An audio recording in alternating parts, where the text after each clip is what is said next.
नमस्कार दोस्तों, आप सभी का स्वागत है आपके अपने YouTube channel smart study point पे। तो फाइनली हम आज का जो सेशन लिया है हमने वो पहला जो हमने देख ही लिया था। पहला हमने जो भारत एक दृष्टि में हमने देखा था कि भारत से संबंधित कोई भी प्रश्न किस प्रकार से आते हैं, तो उसको हमने देख लिया था। अब इसी प्रकार से हम पार्ट वाइज हम यहाँ पर डिस्कशन करेंगे, ठीक है। जैसा कि हमारा पार्ट चल ही रहा है, तो संविधान से संबंधित, फिर विश्व ज्ञान संबंधित, फिर विश्व भूगोल, ठीक है। यहाँ 100 150 क्वेश्चन जो रहेंगे इससे रिलेटेड, क्योंकि एक भी पोर्शन जो पिछले साल में जो पूछा गया है उसको हम एक भी पोर्शन नहीं छोड़ने वाले हैं। मैं कॉन्सेप्ट आपको लास्ट में क्लियर कर दूंगा किस प्रकार से कौन से क्वेश्चन आएंगे। प्लेलिस्ट बना दूंगा, तो उसमें आप प्लेलिस्ट में जाकर देखना, तो उसमें ज़्यादा सही पड़ेगा, ठीक है। देखिए, हमने भारत एक दृष्टि में देखा, अब भारतीय संविधान आएगा, इसके बाद विश्व ज्ञान एवं संयुक्त राष्ट्र संघ किस प्रकार से प्रश्न पूछे जाते हैं, फिर विश्व भूगोल, फिर भारत का भूगोल से संबंधित कितने प्रश्न पूछे गए हैं, फिर भारत एवं विश्व का इतिहास से संबंधित, फिर सामान्य ज्ञान, पुरस्कार सम्मान पदक और संबंधित से, फिर इसके बाद क्रीड़ा जगत से, इसके बाद 10वां टॉपिक हमारा होगा कि पुस्तकें एवं उनके लेखक से संबंधित, एवं इसके बाद 11वां जो हमारा होगा विविध। ये जैसे ही समाप्त होता है हमारा जीके जीएस समाप्त हो जाता है पोर्शन। इसके बाद हम करंट अफेयर्स पे चलेंगे। करंट अफेयर्स ऑलरेडी वीडियो डाली जा चुकी है, ठीक है, तो उसको जाके देखिए। और कोई भी क्वेरी हो तो डेफिनेटली आप हमसे व्हाट्सएप से या फिर इंस्टाग्राम से जुड़ सकते हैं, ठीक है। तो चलिए स्टार्ट करते हैं। भारतीय संविधान एवं राज्य व्यवस्था से कितने क्वेश्चन पूछे जा सकते हैं, यानी इंडियन कॉन्स्टिट्यूशन साइंस पॉलिटी से। देखिए, निम्नलिखित प्रत्येक प्रश्न के चार संभावित उत्तर विकल्प दिए गए हैं और इनमें से सही उत्तर छांटकर सामने सही का निशान लगाना है। हालांकि आपको वहाँ पे OMR शीट में भरना होता है गोला टाइप का, ठीक है, तो उसको देखना होता है। चलिए देखते हैं, उदाहरण देख लेते हैं। उदाहरण किस प्रकार से है कि भारत में निर्वाचन प्रणाली का प्रारंभ कब किया गया था। तो भारत में निर्वाचन प्रणाली का प्रारंभ जो किया गया था वो 1909 में किया गया था। दूसरा क्वेश्चन है कि भारतीय संविधान के अनुसार भारत की सर्वोच्च सत्ता किस में निहित होती है। तो भारतीय संविधान के अनुसार जो भारत की सर्वोच्च सत्ता होती है वो संसद में नहीं, वो जनता में निहित होती है, ठीक है। कंफ्यूजन मत क्रिएट करना, ये नॉर्मल क्वेश्चन है जो कि पूछे गए हैं। भारतीय संविधान कब बनकर तैयार हुआ था, 26 नवंबर 1949 को, और लागू कब किया गया था ये आपको बताना है, ठीक है। ये आपको बताना है कि लागू कब किया गया था। इसी प्रकार से हमारा अगला क्वेश्चन है कि भारत के उपराष्ट्रपति के चुनाव में कौन से सदस्य भाग लेते हैं। देखिए, संसद के दोनों सदस्य जो है वो भाग लेते हैं, ठीक है, यानी लोकसभा राज्यसभा। बलसावा संविधान संशोधन 1976 में हुआ था और चबलसावा संविधान संशोधन 1978 में हुआ था। बलसावा संविधान संशोधन को मिनी कॉन्स्टिट्यूशन यानी छोटा संविधान भी कहा जाता है, इसलिए आपको ध्यान में रखना है। तो बलसावा संविधान संशोधन द्वारा किस अनुच्छेद के मौलिक कर्तव्य को जोड़ा गया, तो 51A को मौलिक कर्तव्य के रूप में जोड़ा गया था। चलिए, जो प्रोसीड था उसको ही आगे बढ़ाते हैं। अब यहाँ पे संविधान संबंधित देखिए, पहला क्वेश्चन हमारा है 103 नंबर है कि संविधान के नीति निर्देशक तत्व लिए गए हैं। तो संविधान का जो नीति निर्देशक तत्व लिया गया है वो आयरलैंड के संविधान से लिया गया है। जो संविधान का नीति निर्देशक तत्व है वो आयरलैंड के संविधान से लिया गया है। 104 देखते हैं कि निम्नलिखित में से किस राज्य विधानमंडल का उच्च सदन विधान परिषद नहीं है। निम्नलिखित में से किस राज्य विधानमंडल का जो उच्च सदन है वो विधान परिषद नहीं है, वो है केरल राज्य, ठीक है। इसी प्रकार से अगला 105वां नंबर देखते हैं। तो 105वां नंबर है कि भारत में संपत्ति का अधिकार किस प्रकार का अधिकार है। तो ये विधिक अधिकार है, ठीक है, ये विधिक अधिकार है। ऑप्शन बी हमारा सही हो जाएगा। इसके बाद देखते हैं 106 नंबर है कि उच्च न्यायालयों के न्यायाधीश अधिकतम कितने वर्ष की आयु तक अपने पद पर बने रह सकते हैं। तो उच्च न्यायालय के जो यानी हाई कोर्ट के जो न्यायाधीश होते हैं वो अपने पद पर 62 वर्ष तक बने रहते हैं, ठीक है। 62 वर्ष के बाद वो रिटायर हो जाएंगे। 107 नंबर हमारा क्वेश्चन है कि निम्नलिखित में से कौन सी भाषा जो है भाषा संविधान की 8वीं अनुसूची में नहीं है। देखिए, सिंधी, कोंकणी और संथाली, ये तीनों भाषाएं जो हैं ये तीनों भाषा जो संविधान की 8वीं अनुसूची में जोड़ी गई थी, जबकि ये पश्तो जो है ये संविधान से बाहर है, ठीक है। ये 8वीं संविधान के ये भाषा जो है ये 8वीं अनुसूची के अंतर्गत नहीं शामिल की गई, इसलिए हमारा ऑप्शन जो सी होगा वो सही हो जाएगा। 108 नंबर अपना देखते हैं कि लोकतंत्र का फोर्थ एसेट्स किसे कहा जाता है। लोकतंत्र का फोर्थ एसेट्स किसको कहा जाता है। आपको पता होगा कि लोकतंत्र की जो जिसको हम कहते हैं एसेट्स यहाँ पे बताया गया है, जिसको हम क्या कहते हैं, पिलर कहते हैं, ठीक है, जिसको हम क्या कहते हैं, ताकत कहते हैं। लोकतंत्र इसी के बहाने, इसी के 4 पिलर के द्वारा जो है वो टिकी हुई है। तो आपको बताना है कि लोकतंत्र का फोर्थ स्टेट कौन सा है। तो आप सभी को पता भी होगा आई थिंक। तो इसमें जो प्रेस है, ठीक है, जो मीडिया है, वो लोकतंत्र का फोर्थ स्टेट है। पहले 3 स्टेट कौन से है ये आपको बताना है, ठीक है। पहले 3 पिलर कौन से हैं ये आपको कमेंट बॉक्स में बताना है।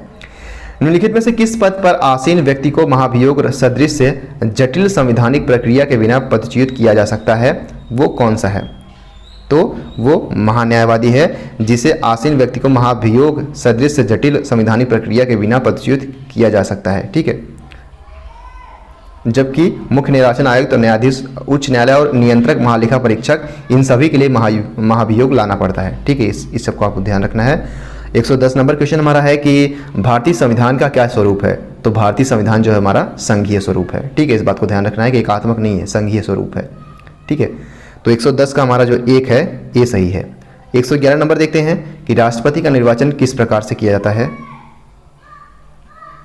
देखिए, राष्ट्रपति का जो निर्वाचन होता है वो अप्रत्यक्ष रूप से निर्वाचित होते हैं। ठीक है, राष्ट्रपति का जो निर्वाचन होता है वो अप्रत्यक्ष रूप से निर्वाचित होते हैं। इसी प्रकार से हमारा 112 नंबर क्वेश्चन है। 112 नंबर देखते हैं कि राज्यसभा किस धन विधेयक को अधिक से अधिक कितने दिन तक विचाराधीन तक रख सकती है? तो आप सभी को पता होगा, आपने अगर पढ़ा है थोड़ा बहुत भी, तो ये 14 दिन तक ये अपने पास रह सकती है। ठीक है, इसके बाद वह अपने आप ही पारित हो जाता है। वह कौन सा एकमात्र विधेयक है जिस पर संसद के दोनों सदनों की स्वीकृति आवश्यक नहीं होती है? ठीक है, वह ऐसा कौन सा विधेयक है जिस पर संसद के दोनों सदनों की स्वीकृति आवश्यक नहीं होती है? तो वो वित्तीय विधेयक है। ठीक है, लोकसभा इसमें महत्वपूर्ण भूमिका निभाता है, जबकि राज्यसभा की भूमिका बहुत कम होती है। मंत्रिमंडल सामूहिक रूप से किसके प्रति उत्तरदायी होता है? तो मंत्रिमंडल सामूहिक रूप से जो है वो भारत के राष्ट्रपति व लोकसभा के प्रति उत्तरदायी होता है। ठीक है, अगला 115 नंबर है कि केंद्रीय मंत्रिमंडल के मंत्रियों की नियुक्ति कौन करता है? तो केंद्रीय मंत्रिमंडल के मंत्रियों की जो नियुक्ति होती है वो प्रधानमंत्री की सलाह से राष्ट्रपति करता है। ठीक है, प्रधानमंत्री की सलाह से राष्ट्रपति करता है। इसी प्रकार से आगे हम देखेंगे कि केंद्र शासित प्रदेशों में शासन कौन करता है? केंद्र शासित प्रदेशों में शासन कौन करता है? तो राष्ट्रपति द्वारा नियुक्त प्रशासक जो होता है, राष्ट्रपति द्वारा नियुक्त प्रशासक ही केंद्र शासित प्रदेशों में शासन करता है।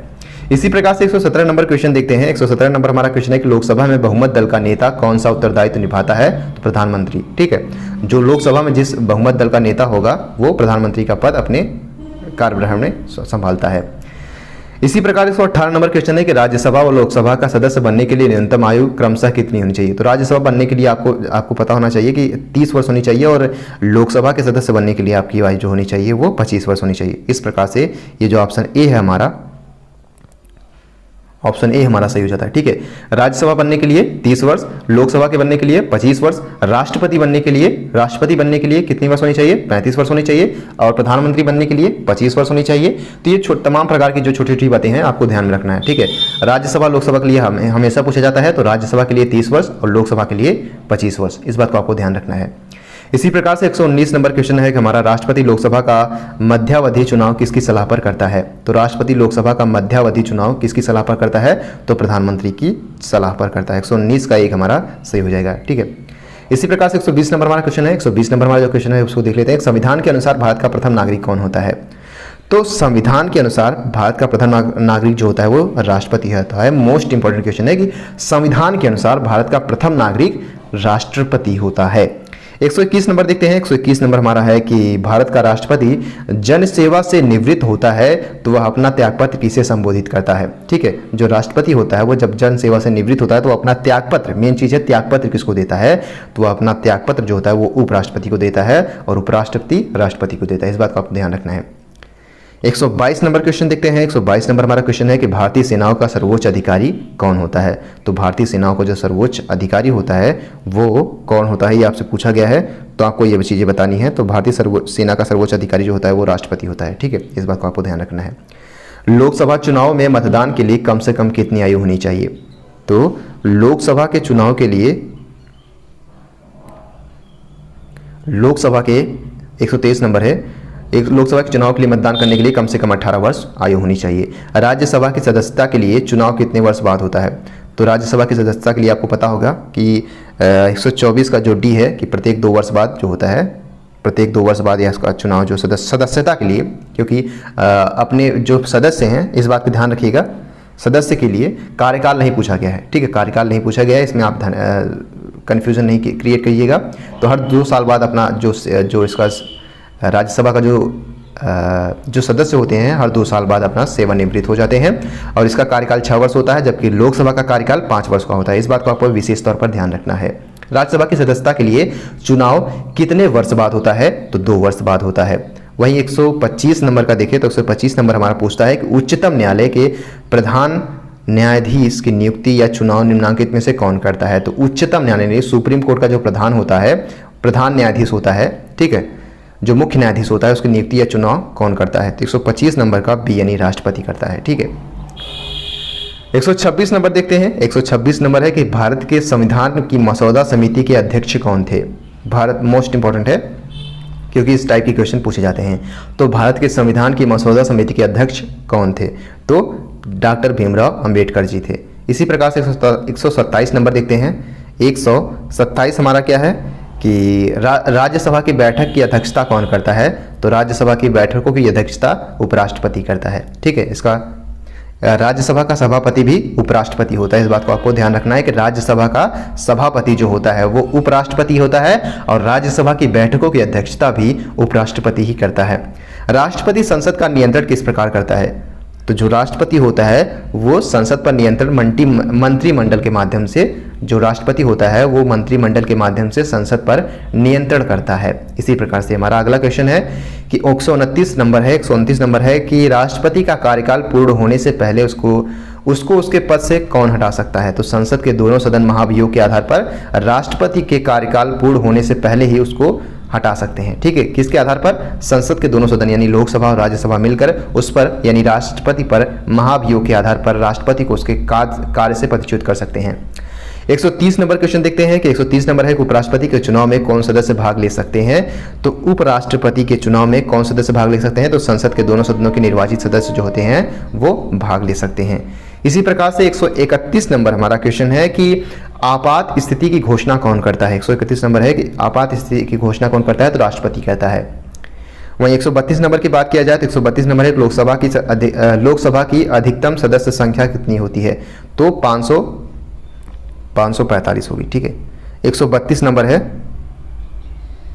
542 या 545, आई थिंक इसमें 545 होनी चाहिए, ठीक है। इसको आप एक बार देख लीजिएगा, 545 होनी चाहिए। इसको आपको एक बार देख लेना चाहिए कि संविधान सभा की अधिकतम सदस्य संख्या कितनी होती है? तो आई थिंक 545 होती है। एक बार आप लोग इसको देख लीजिएगा, 132 नंबर, ठीक है। चलिए अगले नंबर पे क्वेश्चन पे बात करते हैं। 133 नंबर है कि राज्यसभा के सभापति का चुनाव कौन करता है? तो राज्यसभा के सभापति का चुनाव कौन करता है? तो राज्यसभा करता है, ठीक है। 133 का बी सही होगा।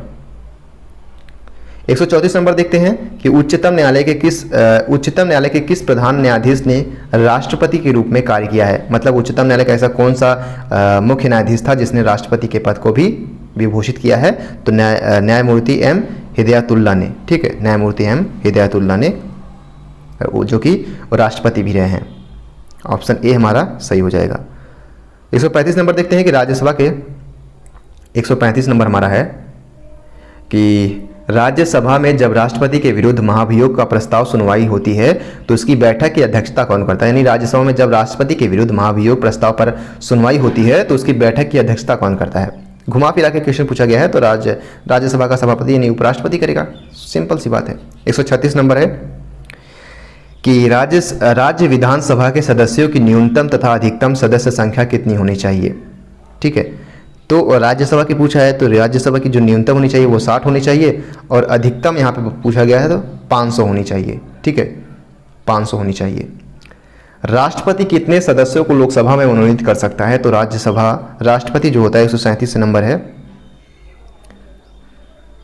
राष्ट्रपति कितने सदस्यों को लोकसभा में मनोनीत कर सकता है? लोकसभा में तो ठीक है दो सदस्यों को, ठीक है, 2 सदस्यों को मनोनीत कर सकता है, जबकि लोकसभा में 12 राज्यसभा में 12 कर सकता है। ठीक है, इस बात को आपको ध्यान रखना है। राज्यसभा में 2 सदस्य और लोकसभा में 2 सदस्य मनोनीत करता है और राज्यसभा में 12 सदस्य, ठीक है, जो कि कला विज्ञान क्षेत्र के महत्वपूर्ण योगदान दिए रहते हैं। 138 नंबर हम अपना देखते हैं। 138 नंबर हमारा है कि केंद्रीय मंत्रिमंडल किसके प्रति उत्तरदायी होता है? तो केंद्रीय मंत्रिमंडल लोकसभा के प्रति उत्तरदायी होता है। वहीं 139 नंबर बात किया जाए तो 139 नंबर है कि निम्नलिखित में से किसे भारतीय संविधान का जनक माना गया है? तो डॉक्टर भीमराव अंबेडकर को जो है भारतीय संविधान का जनक माना गया है। 139 का सी।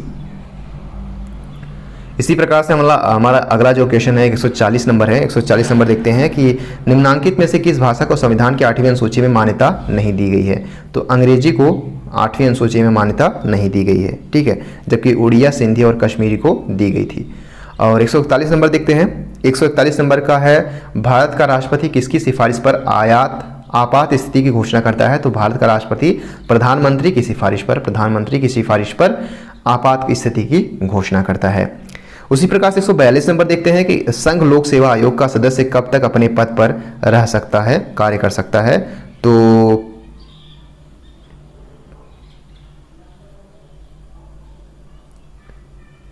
6 वर्षों तक या 65 वर्ष की आयु, इसमें से जो पहले हो वहीं तक कर सकता है। 6 वर्ष तक कर सकता है या फिर अगर 65 वर्ष की आयु तक वो पूरा कर चुका है तो इन दोनों में जो पहले होगा वही कर सकता है, ठीक है। 142 का जो हमारा डी ऑप्शन होगा वो सही होगा, ठीक है। इसी प्रकार से संविधान में कितने प्रकार के आपात स्थितियों का प्रावधान किया गया है? तो 3 प्रकार के, 352, 356 और 360, ठीक है।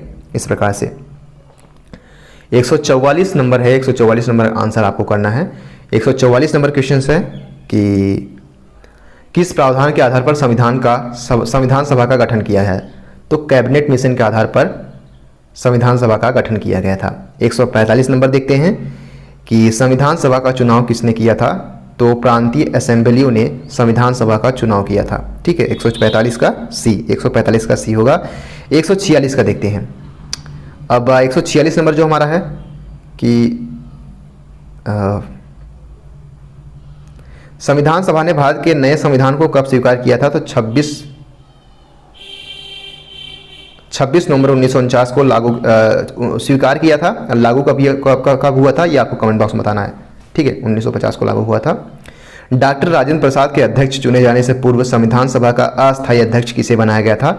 तो ये आप सभी को पता होगा। 147 का जो डी है वो ऑप्शन सही है, यानी डॉक्टर सच्चिदानंद सिन्हा को राजेंद्र प्रसाद के अध्यक्ष चुने जाने से पूर्व, यानी पहले जो है संविधान सभा का अस्थायी अध्यक्ष किसे चुना गया था? डॉक्टर सच्चिदानंद सिन्हा को। इसके बाद जो है अस्थायी सदस्य डॉक्टर राजेंद्र प्रसाद को चुन लिया गया था। संविधान सभा का संवैधानिक सलाहकार कौन था उस समय? ठीक है, संविधान सभा का संवैधानिक सलाहकार उस समय कौन था? तो उस समय जो थे वो BN राव थे, ठीक है, सलाहकार। किस अधिनियम संशोधन द्वारा संसद में दल बदल का प्रतिषेध लगाया गया है? किस अधिनियम या फिर संशोधन द्वारा संसद में दल बदल पर प्रतिबंध लगाया गया है? तो वो है संविधान के 52वें संविधान संशोधन द्वारा। उसी प्रकार से हमारा आखिरी नंबर क्वेश्चन है कि निम्नांकित में से किस राज्यों में पंचायती राज प्रणाली का सर्वप्रथम शुरुआत की गई थी? पंचायती राज प्रणाली जो है वो सर्वप्रथम कहाँ पर शुरुआत की गई थी? तो महाराष्ट्र और राजस्थान में। इस प्रकार से हमारा क्वेश्चन समाप्त होता है। अगला हमारा जो होगा विश्व विज्ञान और संयुक्त राष्ट्र संघ से संबंधित होगा। तो अगर आप लोग किसी भी प्रकार की क्वेरी हो तो हमसे व्हाट्सएप से या फिर मैं सजेस्ट करूंगा इंस्टाग्राम से जुड़िए, ठीक है। टेलीग्राम से भी आप जुड़ सकते हैं, ये आप पे डिपेंड करता है। So keep loving and keep supporting and keep stay with us. Thank you so much.